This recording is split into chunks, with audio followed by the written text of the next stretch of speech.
Namaste. Good afternoon.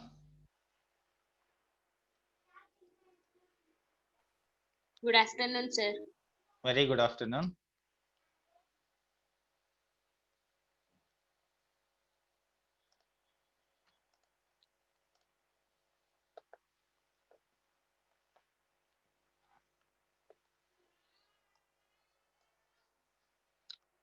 In the last class, we started with memories.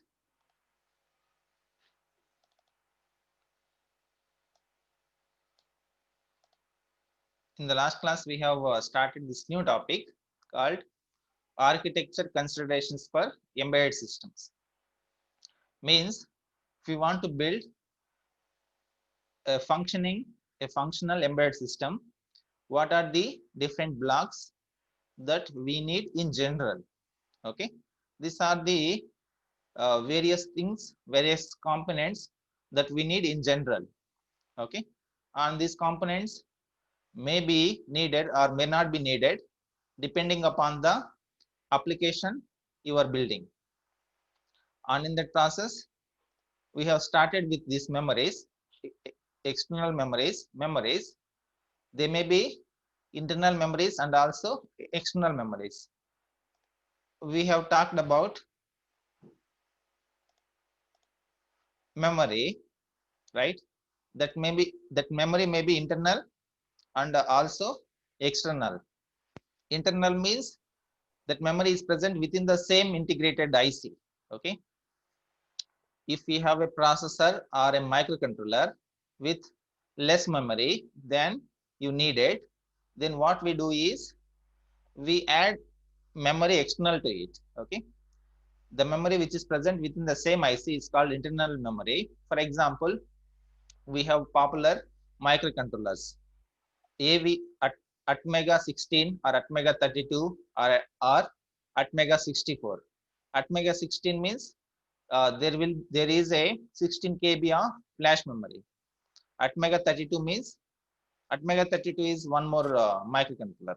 Okay, 32 there meaning 32 KB of flash memory, like that. Okay, and coming to the external memories means they are not present within the same IC. We are adding these memories explicitly.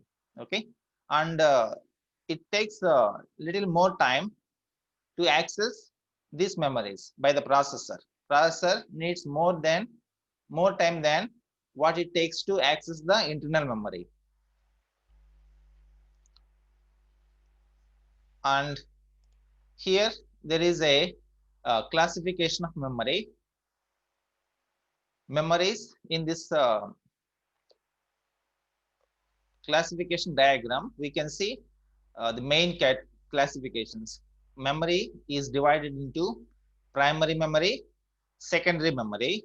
This primary memory is very tightly coupled to the processor, meaning processor can access to these memories very faster compared to the secondary memory. Now primary memory is further classified into RAM, read only memory, RAM, random access memory, right? This RAM again classified into PROM, programmable read-only memory, EEPROM, erasable programmable read-only memory, EEPROM, electrically erasable programmable read-only memory. And these are the classifications of RAM, random access memory. RAM is again of static RAM, dynamic RAM, and cache. And we already know RAM, the data present in the RAM is permanent. Permanent in the sense it remains in the device even after power is taken away from the device. Whereas RAM, it depends on the memory. Okay, in all the RAM varieties, if you take away the power, the data will be lost. And coming to the secondary memories, these are the different varieties we have. Disk drive, tape devices, tape drivers. And in the disk drive, we have these classifications: floppy, hard disk, CD-ROM. CD-ROM is again of two types: read only and read write. And the other variety is tape drivers. Tape drivers, these type of memories are absolute today. We don't use these tape drivers today. Tape drivers means, if you remember,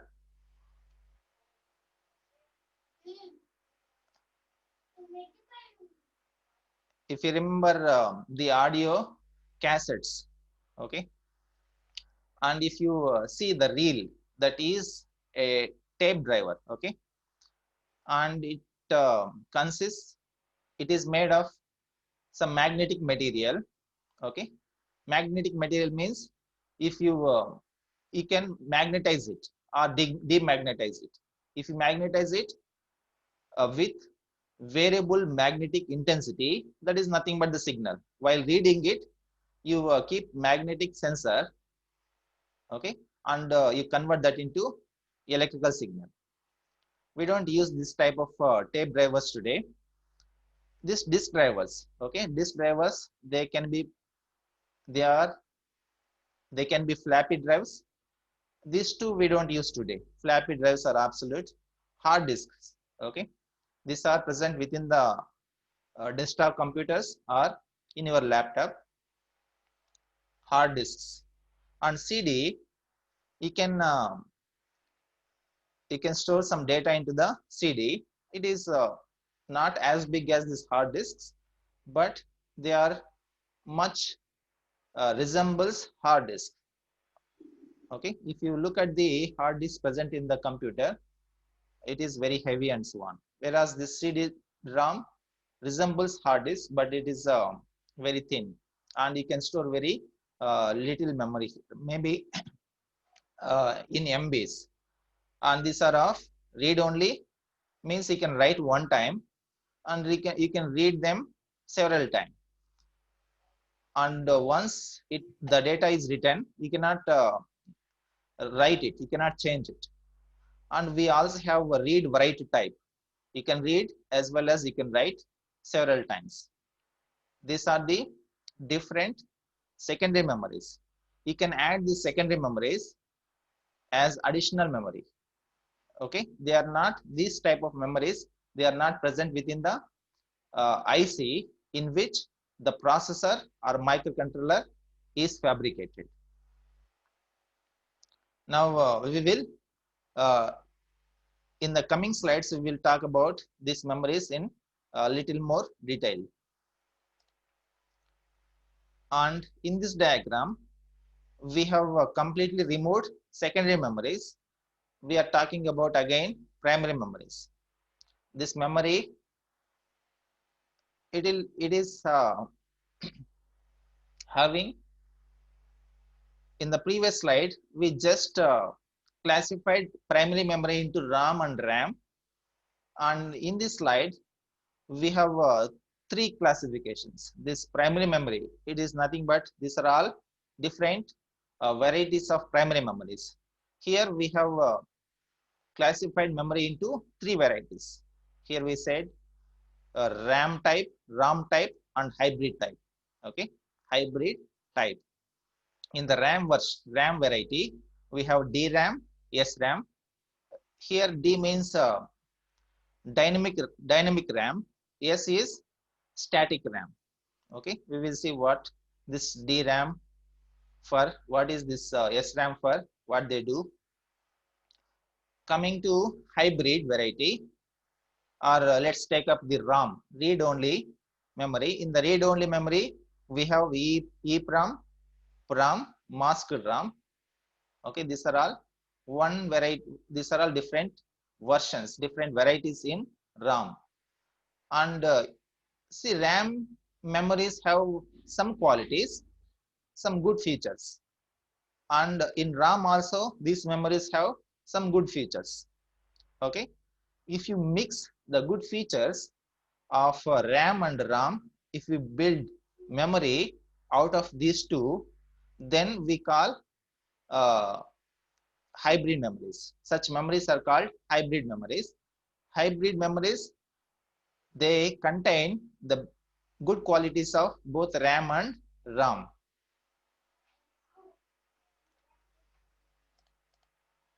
Next, let's see.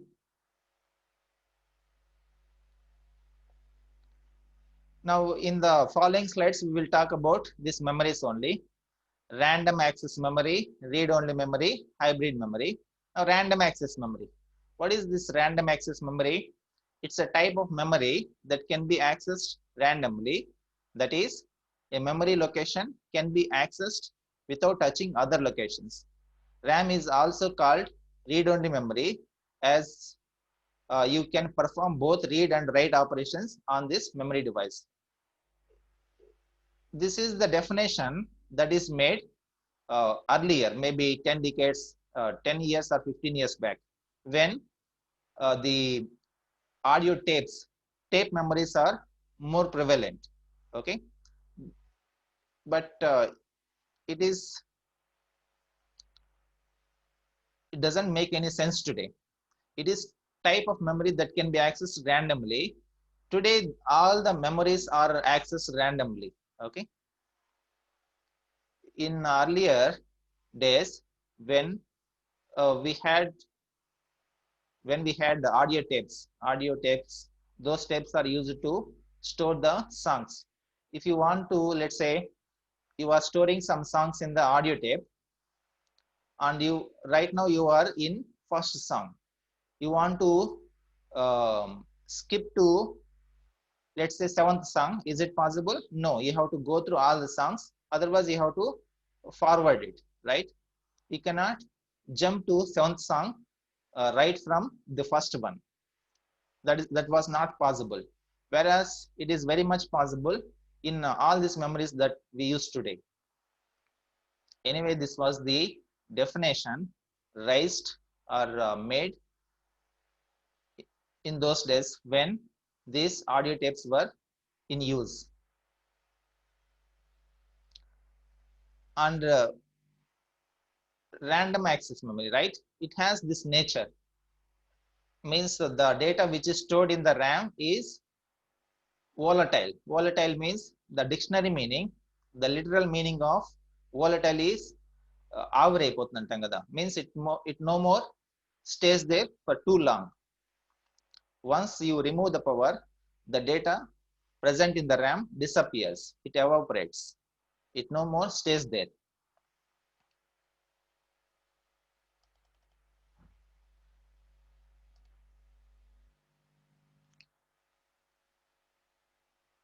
RAM memories are of two types: static RAM and dynamic RAM.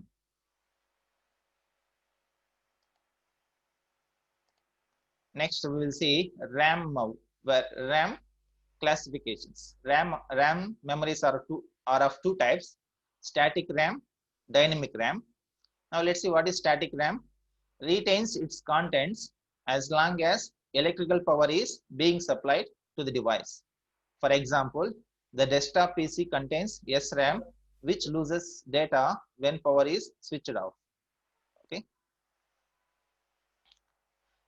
On dynamic RAM, DRAM has short, it is not SORT, short life cycle, typically 1/4 of a second. Even if power is being supplied, it uses DRAM controller in conjunction with DRAM to refresh the memory periodically. They generally have low cost. Handheld computers contain DRAM to store data. See, we have these two main RAM varieties: static RAM and dynamic RAM. Static RAM memories are made of transistors, okay, MOSFETs or whatever. They are made of transistors. To make each single memory, they make use of 6 transistors. We will also see the figure, okay, circuit diagram of this static RAM. Okay, to make 1 bit of memory, we need around 6 transistors. Okay, this static memory uses static memory static RAM uses transistors to build the memory, whereas dynamic RAM make use of capacitors. Dynamic RAM make use of capacitors to build the memory. Now, what is the difference if the making is fundamental? Making is like this. See, once if you store some data into the static RAM, you don't have to worry as long as power is supplied. Until power remains, okay, until power supply is there, the data, nothing will happen to the data which is stored in the static RAM, which is containing transistors. Okay, we use transistors to make this static RAM. Okay, there we store the data. Whereas in dynamic RAM, we use capacitors to store the data. And we all know if some energy is stored in the capacitor, how long that energy it remains there. For example, if you want to store some 1, let's say, logic 1, means we charge that capacitor to 5 volts or 3.7 volts around. Okay, we charge that capacitor to 5 volts or 3.7 volts. How long that capacitor remains at 5 volts? Okay, it doesn't remain at 5 volts for longer time. If you charge the capacitor now, if you come back after 5 minutes and measure the voltage across the capacitor, it is no more 5 volts. It drops to, let's say, 3.5 volts after 5 minutes. Okay, if you leave for some more time, then it goes below 2 volts, which is logic 0. Okay, if you store as 1, after some time it is becoming 0. Okay, now what we have to do is we have to refresh the capacitor. Refresh the capacitor means for every 1 second or 2 seconds, you have to charge to 1. If 1 is already stored in that capacitor, you have to charge to 0 if there was data 0. Like that, you have to refresh the device. And this dynamic RAMs are also used in our computers. And if you are using, if DRAM is used, we have to refresh it. This is the problem because they make use of capacitors as the building units, right? We have to refresh the energy which is stored in the capacitors. For that purpose, we don't do it manually. We build some circuits called DRAM controllers. What their functionality is, they continuously the charge or discharge the capacitor according to the data which is present in the dynamic RAMs. Means, now the main thing is, although these are volatile devices, okay, once once the data is stored in the RAM, static RAM, it remains there until the power is removed. Whereas if you put some data in the dynamic RAM, even before the power goes off, the data present in the dynamic RAM will evaporate, will disappear. Okay, it doesn't stick, it doesn't stay there for more than 4 seconds or so. Okay, and we have to refresh it. Refresh it means we have to charge the capacitor or discharge the capacitor depending on the data present in the dynamic RAM. For that, we need DRAM controllers, some external circuits. This type of external circuits are not needed in static RAMs. Okay, and they have some good features also, we will see.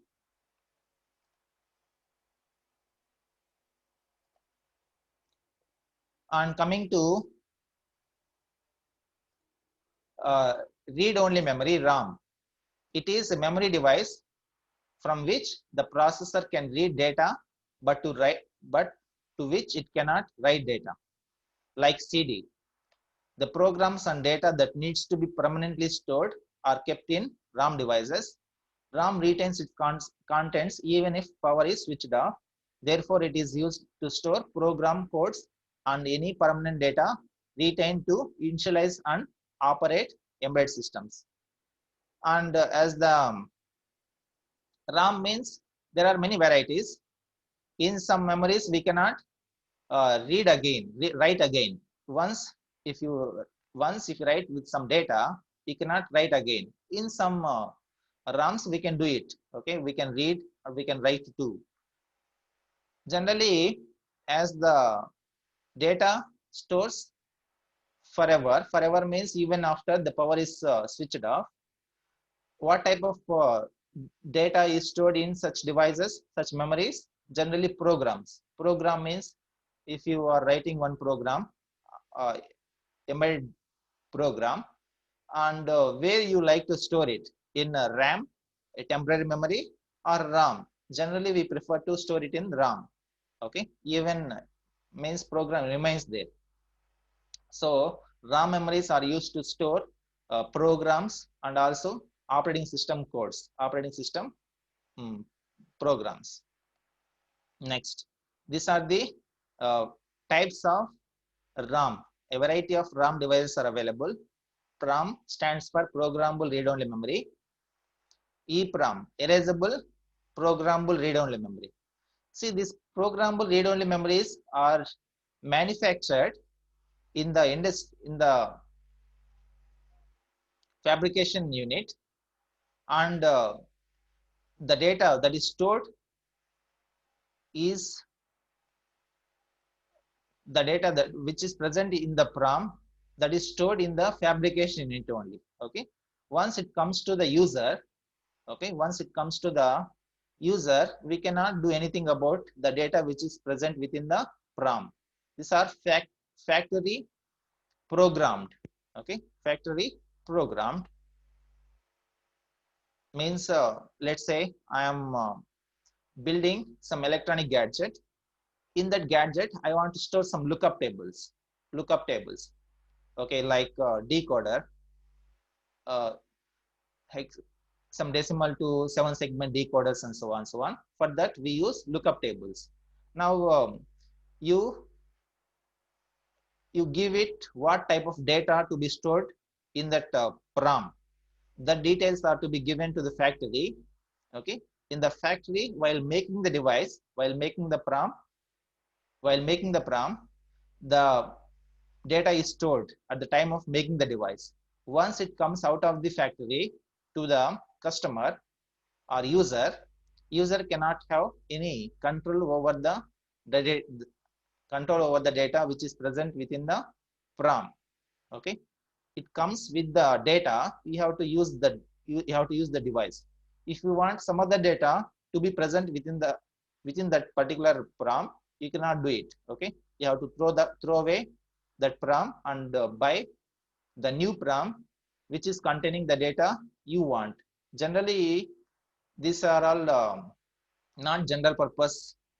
Even if it is general purpose, generally they contain lookup tables, general purpose lookup tables. For example, decimal to hexadecimal, and so on. Next, erasable programmable RAMs. And erasable programmable RAMs means you can buy such EPROMs. You can, after buying them, you have to store some data into the EPROM, the required data. Okay, and you can use it. And after few weeks, let's say you want to store some other data, you can do it too by erasable read-only memories. It can be programmed many times. An EPROM programmer is required to program the EPROM chip.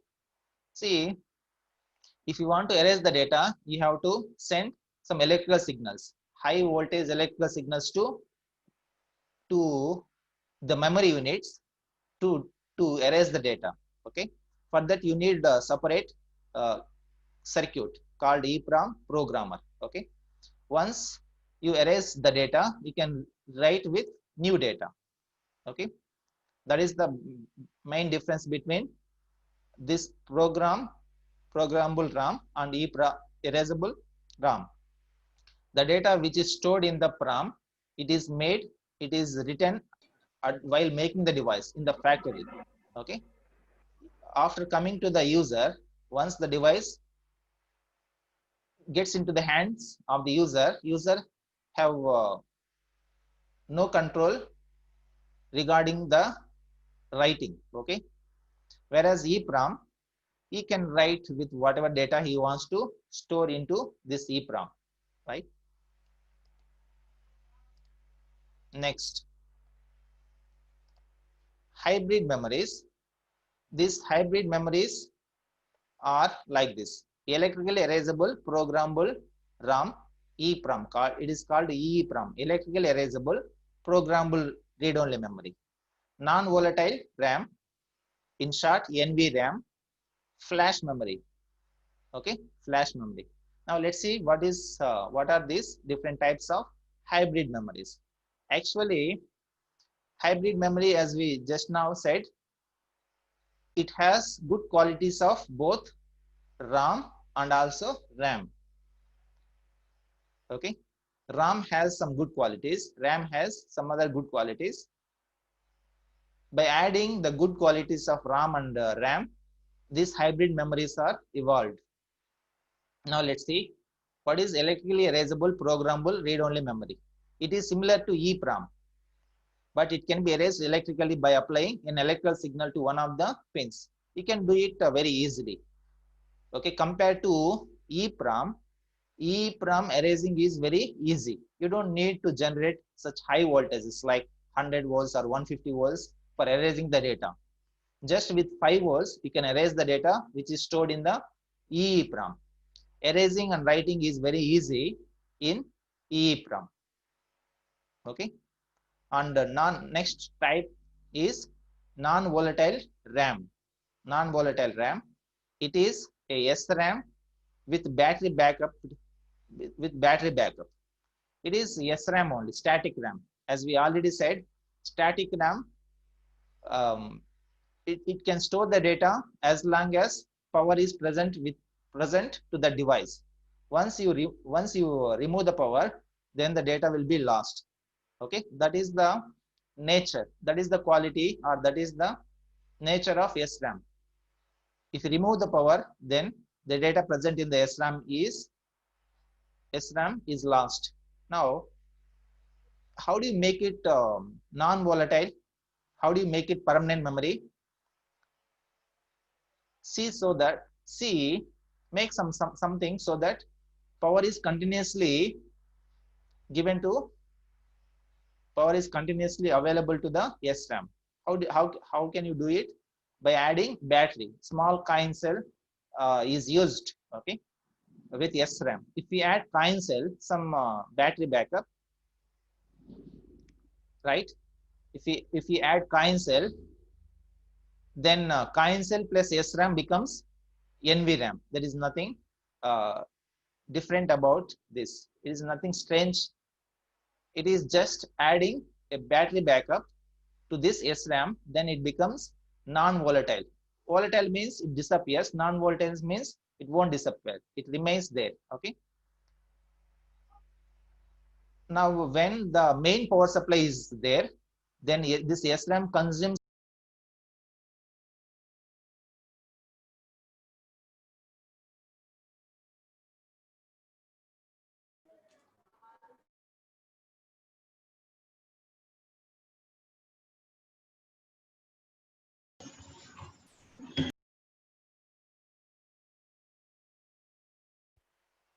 Next, we'll say flash memories. It is also a non-volatile memory.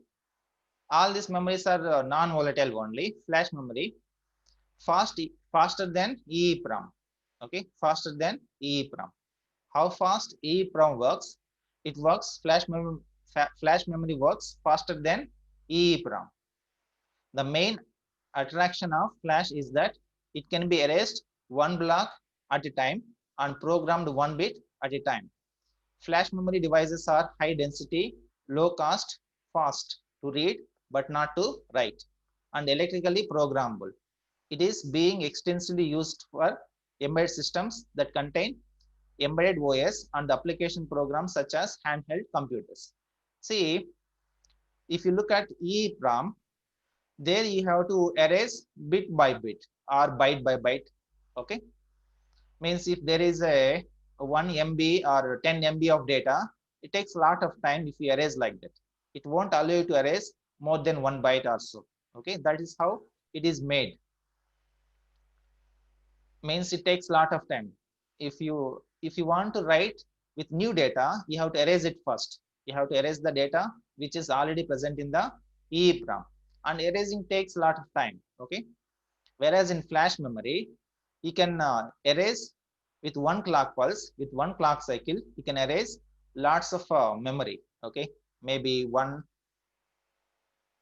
uh, one 512 KB, 512 bits or 512 bytes and so on. Okay, you can erase lots of memory units with single clock cycle.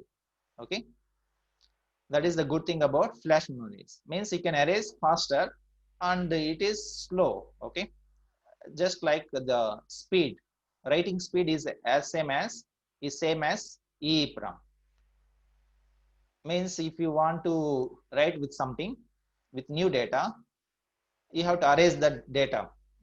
Flash memory takes little time compared to EEPROM. That is good thing about flash memories. Next,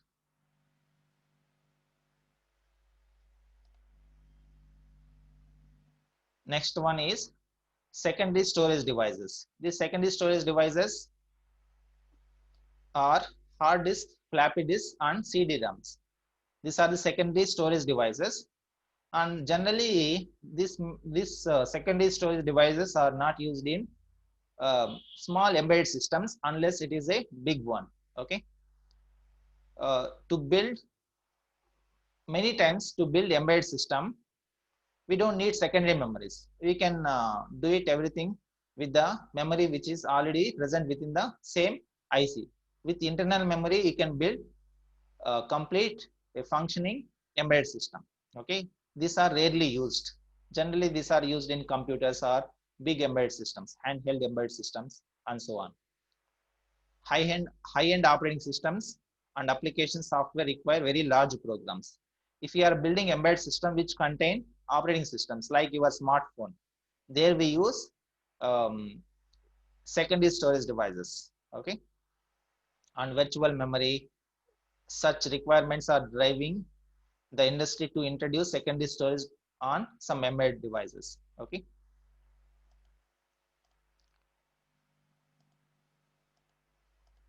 Next.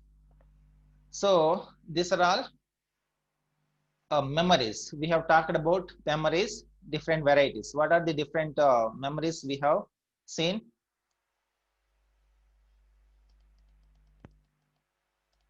Primary memories and secondary memories. Primary memories are ROM and RAM varieties. ROM is programmable read-only memory, EEPROM. Static memories and dynamic memories are RAM varieties. In the secondary, we have this disk drives, okay, tape drivers and so on, hard disk, floppy disk, read only, read write, and so on. There is one thing missing here: cache. Cache memory is high-speed memory, which is very closely located with the processor. Okay, it is very tightly coupled with the processor. Processor can talk to this cache memory very faster. And if you look at the computer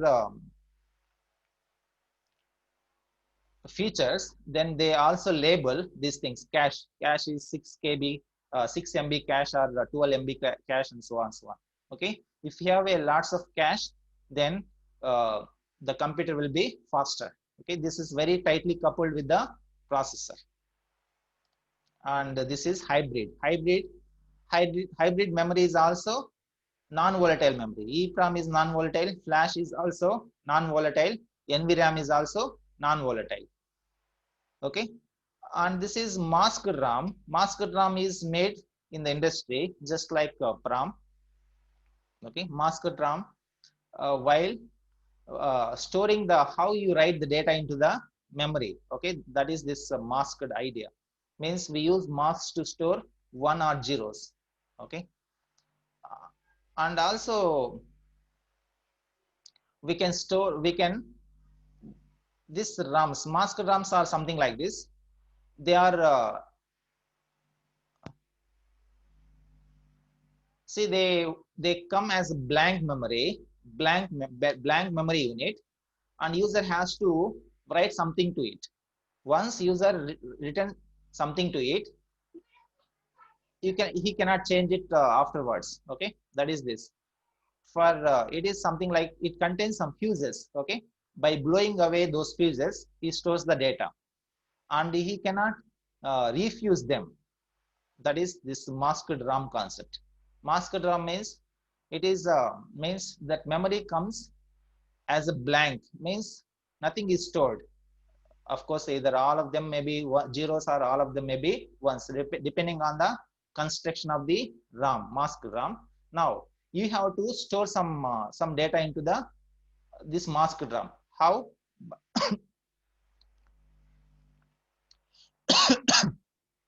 By blowing away the fuses. Fuses are used to make these masked RAMs. These are much like arrays. Okay, there are wires running horizontally and vertically, and these horizontal lines and vertical lines are connected by these fuses. That fuse is one memory location.